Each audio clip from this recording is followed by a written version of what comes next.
سابق وزیر داخلہ پاکستان جناب رحمان ملک اپنے ایک تازہ کالم میں افغانستان کی آنکھ مچولی کا کھیل کے عنوان سے اپنے خیالات کا اظہار کرتے ہوئے کہتے ہیں، مجھے کابل کے ایک پرانے خوبصورت محل میں صدر حامد کرزئی کی دوسری تقریب حلف برداری کا دن یاد ہے، جہاں مجھے صدر آصف علی زرداری کے ساتھ بطور مہمان مدعو کیا گیا تھا اور بظاہر صدر حامد کرزئی پاکستان کے ساتھ تعلقات کو بہتر بنانے میں بہت زیادہ دلچسپی رکھتے تھے، لیکن وقت گزرنے کے ساتھ افغانستان بھارت کے ہاتھ میں چلا گیا اور بھارت افغانستان کا ڈارلنگ بن گیا۔ اگر ہم پاک افغان تعلقات کو تاریخی تناظر میں دیکھیں تو ہمیں یہ تلخ حقیقت نظر آتی ہے کہ افغان خفیہ ایجنسی نے ہمیشہ پاکستان کے خلاف دشمنی کا مظاہرہ کیا اور افغان قیادت کو پاکستان سے دور رکھا، جبکہ بھارت کے زیادہ قریب رہا۔ یہ بات دلچسپ ہے کہ این ڈی ایس نے پہلی طالبان حکومت کا جوڑ توڑ کیا اور اب موجودہ افغان حکومت بھی اس کے چنگل میں پھنس گئی ہے، کیونکہ ہم دیکھتے ہیں کہ اس کا پاکستان کے ساتھ دشمنی کا رویہ ہے۔ اس کی وجوہات یہ ہیں کہ این ڈی ایس ہندوستان کے پے رول پر ہے، جوڑ توڑ نئی دلی سے کیا جاتا ہے۔ تاریخی طور پر افغانستان میں آنے والی تمام حکومتوں نے روایتی طور پر پاکستان مخالف سوچ پاکستان مخالف گروپوں سے لی اور پاکستان مخالف ذہن بنایا۔ پاکستان مخالف گروپوں میں افغان نیشنل سیکیورٹی ایجنسی خاد، وزارت امانت دولت واد، اطلاعات دولت اور اسٹیٹ انٹیلیجنس ایجنسی شامل تھیں۔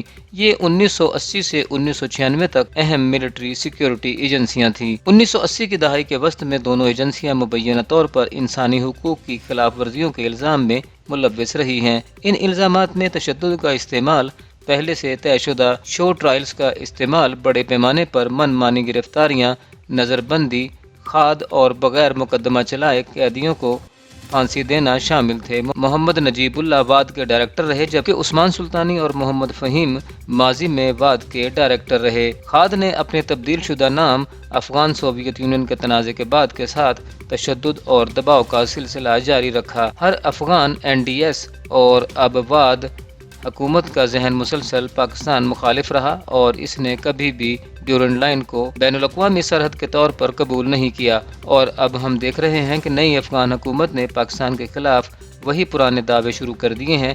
میں نے بطور وزیر داخلہ بین الاقوامی کوششوں اور دو طرفہ دائرہ کار سے افغانستان کو پاکستان کے قریب لانے کی پوری کوشش کی، جو کہ عوامی ریکارڈ کا حصہ ہے۔ یہ تجویز مسٹر رچرڈ ہال بروک، سابق امریکی سفیر برائے اقوام متحدہ کے ساتھ ایک ملاقات میں پیش کی گئی، جنہوں نے افغانستان کے سابق وزیر داخلہ جناب حنیف اتمر اور میرے درمیان ملاقات کی سہولت فراہم کی، جہاں مجھے میری حکومت نے مکمل طور پر یہ ذمہ داری دی تھی کہ میں افغانستان کے ساتھ تعلقات کو بہتر بنانے کے لیے ان کے ساتھ آگے بڑھوں۔ ہم سب سے پہلے پاکستان کے دوستوں کی پہل پر ایک کانفرنس میں ملے اور پھر واشنگٹن کے ایک ہوٹل میں ملاقات کی، جہاں ہم دونوں نے صبح و سویرے ایک قابل عمل مسودہ تیار کرنے کے لیے معاہدے کے مسودے کو حتمی شکل دی۔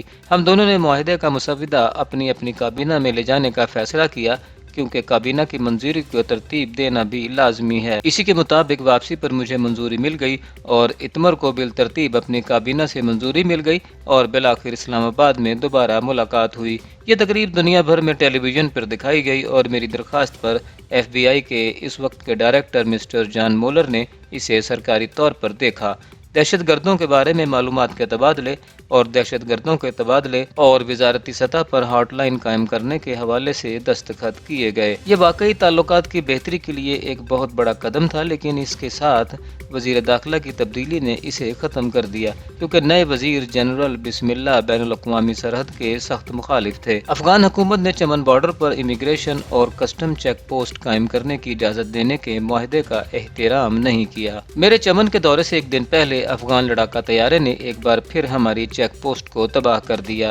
نیت بالکل واضح تھی کہ افغانستان پاکستان کے ساتھ اچھے تعلقات نہیں چاہتا۔ اسی دوران برہمداغ بگٹی کی قیادت میں ہندوستانی تربیت یافتہ بلوچی لڑکوں کے حملوں نے بلوچستان میں سرگرمیوں میں اضافہ کیا، اور میں نے افغان انٹیلیجنس اور را کے ملوث ہونے کے ناقابل تردید ثبوت سیٹلائٹ تصاویر کے ساتھ صدر کرزئی کو ان کے دفتر کابل میں پیش کیے، جس میں قندھار میں انڈو افغان ٹریننگ کیمپ کے ویڈیو کلپس اور تصاویر بھی شامل تھیں، جس نے صدر کرزئی کو وزیر اعظم یوسف رضا گیلانی اور اس وقت کے DGISI جنرل ظہیر کی موجودگی میں لاجواب کر دیا۔ تاہم مجھے صدر حامد کرزئی کا احترام کرنا چاہیے کہ انہوں نے تربیتی کیمپوں کی موجودگی کا اعتراف کیا، لیکن انہوں نے واضح طور پر کہا کہ یہ ان کے ہاتھ میں نہیں ہے، اس لیے پاکستان کو ان کو ختم کرنے کے لیے امریکہ سے بات کرنی چاہیے، جبکہ وہ پاکستان کی مدد اسی صورت میں کر سکتا ہے جب پاکستان ملا برادر کو ان کے حوالے کرے جو پاکستان میں قید تھا۔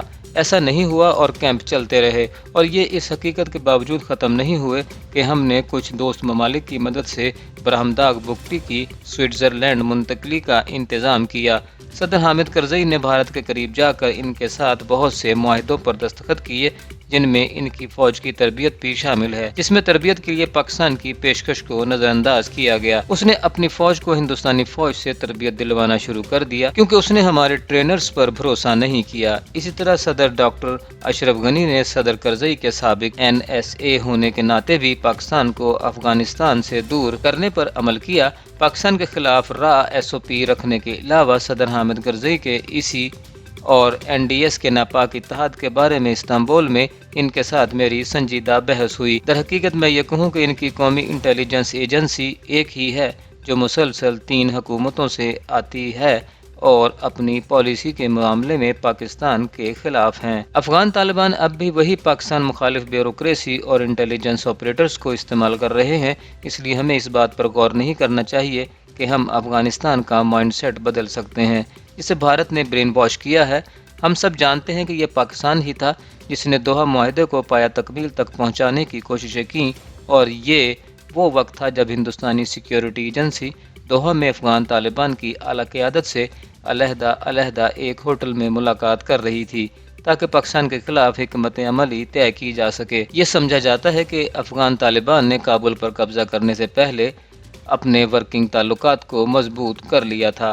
موجودہ افغان دشمنی بہت پرانی ہے، جس کی عکاسی ہماری باڑ پر افغان فورسز کے حملے سے ہوئی ہے، جس کی قیادت NDS کے مقامی کمانڈرز کر رہے تھے۔ ہم نئی افغان حکومت کا اصل ارادہ دیکھ سکتے ہیں۔ IT سیکٹر میں وزیر اعظم عمران خان کی دوستانہ پیشکش کو قبول کرنے سے افغانستان نے انکار کر دیا ہے۔ اس پیشکش کو افغان طالبان کے سرکاری ترجمان نے 2 ٹوک الفاظ میں مسترد کیا ہے، جو افغان ذہنیت کے ارادے کو مزید واضح کرتا ہے۔ آئیے ہم ہر افغان حکومت کی طرف سے اس آنکھ مچولی کے ہر پہلو کا تجزیہ کریں، جس میں موجودہ غیر تسلیم شدہ افغان کمزور حکومت بھی شامل ہے۔ اگر بین الاقوامی سطح پر غیر تسلیم شدہ حکومت کا رویہ بھی اتنا ہی مخالفانہ ہے تو پاکستان کو اسے تسلیم کرنے کے بعد کیا کرنا چاہیے؟ جب تیزی سے علاقائی صورتحال بدل رہی ہے، یوکرین پر متوقع حملے کے نئے عوامل کیا ہوں گے؟ تاجکستان اور کرغزستان میں مقامی بغاوت اور متحدہ عرب امارات پر حالیہ ڈرون حملے کو ذہن میں رکھنا ہوگا۔ مزید وضاحت اور آگے بڑھنے کے لیے یہاں چند نکات قابل غور ہیں۔ افغانستان سمجھتا ہے کہ پاکستان کو غیر مستحکم کرنا اس کے مفادات کے مطابق ہے، کیونکہ وہ بھارت کو اپنی سرزمین استعمال کرنے کی اجازت دیتا رہتا ہے، جو کہ ہر آنے والی حکومت کو دستیاب تھی، اور اب پاکستان کے خلاف مغرب اور بھارت کی جانب سے ایک سنگین ہائبرڈ پراکسی جنگ جاری ہے۔ یہ اس بات کے مضبوط اشارے ہیں کہ افغان طالبان نے پہلے ہی امریکہ کے ساتھ خاموش مفاہمت پیدا کر رکھی ہے اور بھارت کے ساتھ کھلی پاک مخالفت مفاہمت کی ہوئی ہے۔ پاکستان نے اب افغان شہریوں کو ویزا جاری کرنا بند کر دیا ہے، لیکن اس سے پہلے ان لوگوں کی مدد کی تھی جنہوں نے جنگ کے دوران امریکہ کی مدد کی تھی۔ پاکستان اور استنبول نے انہیں سہولت فراہم کی اور افغان طالبان کی خواہش کے خلاف افغانستان چھوڑنے میں ان کی مدد کی۔ اب جب کہ ہم نے افغان شہریوں کے لیے ویزا بند کر دیا ہے، اس سے افغانوں میں شدید غم و غصہ پیدا ہو گیا ہے، اور بھارت نے اس کا فائدہ اٹھایا ہے کیونکہ اس نے افغانوں کے لیے آن لائن انڈین ویزا کو فاسٹ ٹریک پر کھول دیا ہے۔ کیا حکومت بتا سکتی ہے کہ ہم نے ایسا کر کے کیا حاصل کیا؟ افغان طالبان نے TTP کے ساتھ مزید مضبوط تعلقات بنائے ہیں، کیونکہ افغان طالبان مستقبل قریب میں افغانستان کے تاجک، ازبک، ہزارہ اور پنشیری گروپ کے حملے کو روکنے کے لیے پاکستان سے فوج کی توقع نہیں رکھتے۔ اس لیے افغان طالبان اب پاکستان کے مقابلے بھارت پر زیادہ انحصار کریں گے۔ مغرب اور بھارت پاکستان کو غیر مستحکم کرنے کے لیے نئے منصوبے کے ساتھ TTP کو استعمال کرنا چاہتے ہیں، کیونکہ وہ نہیں چاہتے کہ ایک مضبوط پاکستان چین کا ساتھ دے۔ چین افغانستان اور تاجکستان میں ان گروہوں سے بخوبی واقف ہے جو کچھ افغان گروپوں کے ساتھ مل کر چین کے مسلم صوبوں میں بغاوت کر سکتے ہیں، جو کہ امریکہ کی پرانی خواہش ہے۔ متحدہ عرب امارات پر ڈرون حملوں کی طرف متوجہ ہونے کی وجہ سے ابھرتی ہوئی صورتحال میں اس بات کا تعین کرنے کی ضرورت ہے کہ اس کے پیچھے کون تھا اور اس کا مقصد متحدہ عرب امارات کو غیر مستحکم کرنا تھا۔ کاش پاکستان نے UAE کو اپنی دفاعی صلاحیتوں کی پیشکش کی ہوتی اور اس وقت UAE کو مدد کی پیشکش کر کے اپنے تعلقات کو بہتر بنانے کا یہ بہت اچھا موقع ہے۔ یہ حملہ بھی عظیم تر ڈیزائن کا حصہ ہے جس میں اسرائیل کو ایک دوست کے طور پر مشرق وسطیٰ میں لانا بھی شامل ہے۔ اسی طرح مستقبل میں یوکرین پر ممکنہ حملہ روس اور امریکہ کو جنگ کے دہانے پر لا سکتا ہے اور تیسری عالمی جنگ کو متحرک کر سکتا ہے۔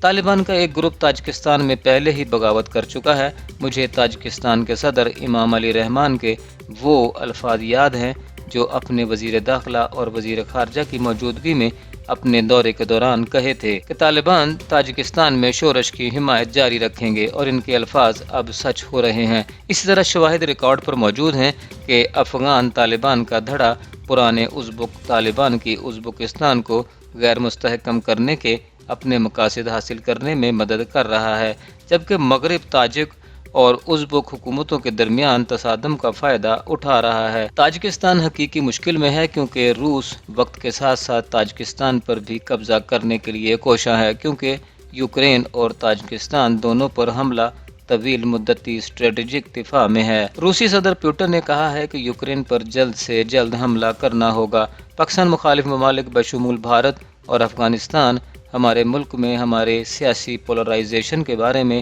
اچھی طرح جانتے ہیں، کیونکہ ہمارے قومی سینئر سیاستدان یا تو ان مسائل کو نہیں سمجھتے یا وہ صرف اقتدار کی خاطر اندرونی سیاسی سودوں کے موضوع پر بات کرنے میں دلچسپی رکھتے ہیں۔ ہم دیکھتے ہیں کہ ہمارے سیاستدان صرف ڈیل کی بات کرتے ہیں کیونکہ وہ صرف اس بات میں دلچسپی رکھتے ہیں کہ اگلی حکومت کیسے حاصل کی جائے، اور ہماری سیاسی جماعتوں میں شاید ہی کوالٹیٹیو تھنک ٹینکس موجود ہوں، اور اب صدارتی نظام پر ایک نئی بحث قوم کو مزید تقسیم کر دے گی۔ کیا ہم نے کبھی سوچا ہے کہ کیا ہو رہا ہے اور پاکستان کے ارد گرد تیزی سے ترقی کرتی ہوئی صورتحال پر ہمارا قومی رد عمل کیا ہوگا؟